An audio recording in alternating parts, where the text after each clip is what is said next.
Les esprits s'échauffent ces temps-ci au conseil d'arrondissement dans le quartier Parc-Extension. D'un côté, il y a ceux qui veulent des pistes cyclables sécuritaires.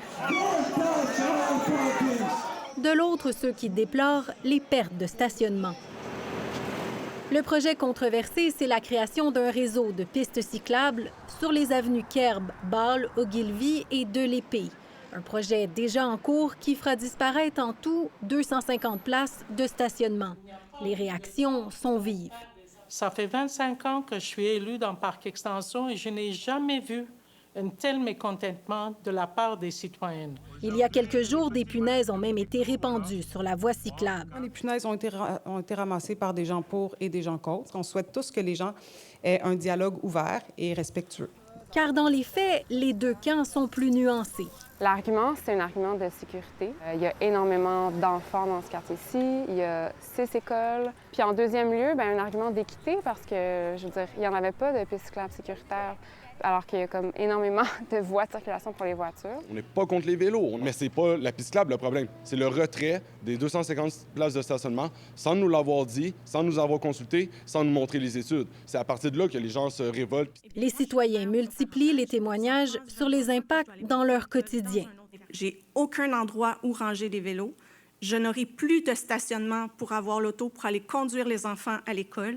Le transport en commun, si je le prends, c'est impossible d'arriver à l'heure au travail. Ça n'a pas d'allure que même arrivé l'hiver, je vais devoir être en train de chercher 2 fois plus de temps un parking. Ma voisine veut déménager, les personnes en face aussi, parce que lui, il travaille de nuit. J'ai un autre qui travaille avec son camion, il est plombier, donc il a son camion de service. Un bouleversement pour un quartier densément peuplé, multiethnique et historiquement pauvre, mais qui, comme ailleurs, s'embourgeoise. Éventuellement, c'est comme une éviction. Ils vont quitter le quartier. Valérie Darvaux en est consciente. Même moi, en 10 ans, je l'ai vu, l'évolution. Ceci dit, ce qui change aussi, c'est l'augmentation du parc automobile. Donc, il y a des actions à poser pour plus de sécurité pour les piétons, les cyclistes. C'est correct qu'il y ait des citoyens qui soient pour ou contre. La mairesse Plante rappelle que l'arrondissement a besoin d'être plus sécuritaire pour tous. Pour la quantité de monde, il y avait un certain déficit de mesures de sécurité pour les plus vulnérables. Si les deux positions semblent irréconciliables, le débat continue de faire rage, et ce, même dans d'autres quartiers, comme le voisin, Saint-Michel. Ici Jacques Audrey-Charbonneau, Radio-Canada, Montréal. Laurence Lavigne-Lalonde, mairesse, oui. Entre autres Parc Extension, oui. Mairesse d'arrondissement, bonjour. Bonjour. Vous avez du fil à retordre avec ce que vous avez installé, vos pistes cyclables. Vous avez enlevé, 250 places? À terme, c'est ça le projet. Pour l'instant, on en a enlevé une trentaine ici, pas encore de ce côté-là. Vous constatez que ça passe mal? Vous êtes contre le projet qu'on enlève des places? Oui, s'il vous plaît. Ils ont déjà la place. Pourquoi vont enlever ça pour nous? Ça fait des années qu'on habite ici. Ça veut dire qu'on va déménager pour laisser la place pour les personnes des vélos, là? Qu'est-ce que vous allez faire? Bien, en fait, c'est un projet de sécurité qu'on veut faire. Ce qu'on fait, c'est qu'on offre une alternative sécuritaire aux centaines de personnes dans le quartier qui se déplacent autrement qu'en véhicule puis qui se déplacent en vélo. Vous l'aimez, la piste cyclable, vous? Oui! On est des enseignants qui vont à l'école en vélo! Bon. Et les amis viennent à l'école en vélo! Donc on est pour la piste cyclable! Et malheureusement, là, avec l'espace public qu'on a actuellement, on n'a pas trouvé de façon de faire ça sans avoir un impact sur le stationnement. Donc, pour nous, en ce moment... Vous n'aviez pas le choix, vous dites? On n'a pas le choix. Ici, on le voit, là. Oui. Toute cette rue-là, c'est des places avant. De ce côté, oui, exactement. Il y avait du stationnement des deux côtés, puis on avait une rue à double sens. On vous reproche pas tant l'objectif, mais de ne pas avoir consulté assez les gens. Qu'est-ce que vous répondez à ça? Bien, en fait, je dirais que les citoyens, oui, il y en a qui nous reprochent de ne pas consulter, mais je pense que le principal reproche est le retrait de stationnement. Puis les gens, ce qu'ils nous proposent, quand ils disent « Avez-vous pensé à ci, à ça? » Bien oui, on y a pensé. Oui, on a pensé mettre la rue sens unique, mais ce n'était pas une option au niveau de la sécurité puis des services des incendies, par exemple.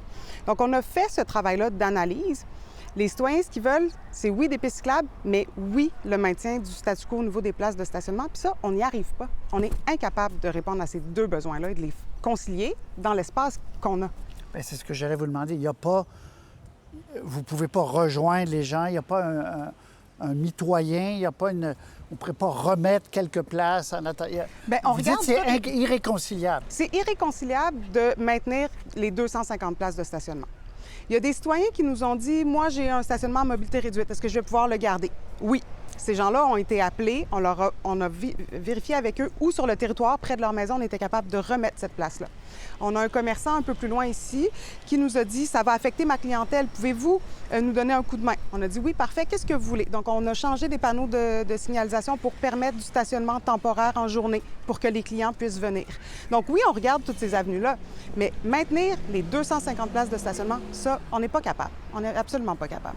Il y en a qui disent que vous avez répondu à une femme monoparentale qui vous avait dit en assemblée je vais reconduire ma petite fille, je suis seule, je vais devoir trouver une solution. Vous avez dit bien, changer de mode de vie. Ça, c'est pas être insensible à une réalité que les gens vivent? Ce que je lui ai mentionné parce qu'on me l'a reproché, puis je suis retournée voir l'enregistrement parce que je me suis dit si j'ai été insensible, ça mérite des excuses. En effet, je suis retournée voir. Ce que je lui ai mentionné, c'est qu'on est conscient que ces projets-là vont avoir un impact sur les habitudes des gens. C'est ça que j'ai mentionné. Puis c'est vrai, puis quand je dis que ça va avoir un impact, puis les gens vont devoir changer leurs habitudes, c'est pas demain matin embarquer sur un vélo. C'est oui, vous allez devoir vous stationner plus loin de chez vous et marcher plus longtemps. Ça, c'est la réalité. Après ça, je force personne à embarquer sur un vélo demain matin, mais on enlève des places de stationnement. De prétendre que ça n'aura aucun changement, c'est pas possible. Est-ce qu'on n'est pas devant un bel exemple de choc de culture? Ce qui a été fait dans Rosemont, ce qui a été fait sur le plateau, ce qui a été fait il y a plusieurs années, vous l'imposez dans le parc extension où les gens ne sont peut-être pas prêts à ça maintenant? Bien, ce que je dirais, c'est qu'il y a énormément de gens qui sont prêts à ça. On entend souvent les gens qui sont mécontents parce que les gens se mobilisent plus fortement quand ils sont mécontents. Mais je reçois des dizaines et des dizaines de courriels à tous les jours de gens qui résident dans le quartier qui me disent « Enfin, merci ». Au conseil, hier, il y a des citoyens qui étaient là puis qui disent « Ça fait 10 ans que j'habite ici, je suis venu au conseil combien de fois demander des axes cyclables sécuritaires? Parce que moi, j'en ai pas de voiture. Puis moi, c'est à vélo que je vais reconduire mes enfants à l'école, puis je peux pas le faire de manière sécuritaire. » Donc, on répond aussi à des besoins réels des citoyens de l'arrondissement. Okay. Donc, vous dites ça va pas trop vite pour Parc Extension. Il y a nos clientèles ici, là. On n'est pas dans Rosemont, là. Absolument. Mais je pense que les enfants de Parc Extension, qui sont très nombreux, ont le droit de se rendre à l'école de manière sécuritaire. Puis quand on se promène dans le quartier, on en voit des centaines et des centaines de vélos accrochés sur les clôtures. C'est pas moi qui les imagine, ils sont là. Il y a une maison sur deux dans Parc Extension qui ne possède pas de voiture. Ils se déplacent comment, ces gens-là?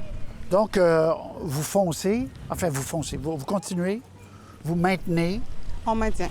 On maintient le projet. Ceci étant dit, on travaille, comme je le mentionnais, chaque personne qui nous arrive avec un enjeu spécifique, on y répond, on s'assoit. Le commerçant, pas très loin ici, on l'a rencontré probablement 5-6 fois pour trouver des solutions qui répondent réellement.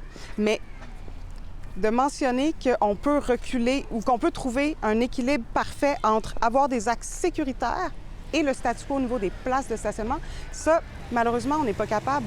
Fait que je trouve ça dommage quand il y a des gens qui disent faut trouver une autre solution ou faut consulter.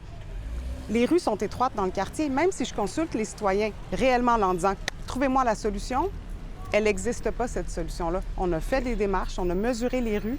C'est malheureusement pas possible. Alors, merci. On va suivre ça en cette dernière journée d'été. Merci de nous avoir parlé. Merci.